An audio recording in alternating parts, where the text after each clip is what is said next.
आप लोग सब जानते हैं कि प्रधानमंत्री मोदी जी का नेतृत्व में अभी हम एक नया भारत का ओर आगे बढ़ रहा हूं। हमारा यूपी से हमारे अतिथि लोग यहां उपस्थित है।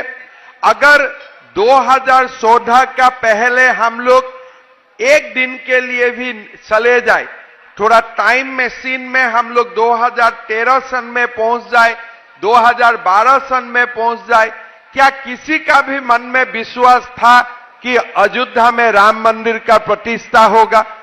किसी का दूर से भी सोच सकता था कि भगवान राम दोबारा अयोध्या में विराजमान होगा?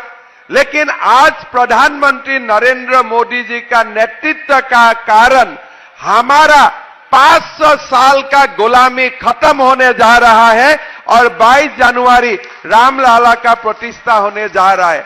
मैं असम का सारे लोगों को निमंत्रण करूंगा कि जब भी हमारा समय मिले, हमारा एक बार सब लोग रामलला का दर्शन करना है। रामलला तो हमारा दिल में रहता है, लेकिन रामलला का मंदिर का एक बहुत बड़ा हमारा अहंकार है। कारण 500 साल का बाबर का गुलामी खत्म करते हुए हमारा रामलला दोबारा प्रतिष्ठा होगा। रामलला का मंदिर हर हिंदू का अहंकार है, हर हिंदू का तपोभूमि है, हर भारतीय का अहंकार है, हर भारतीय का तपोभूमि है।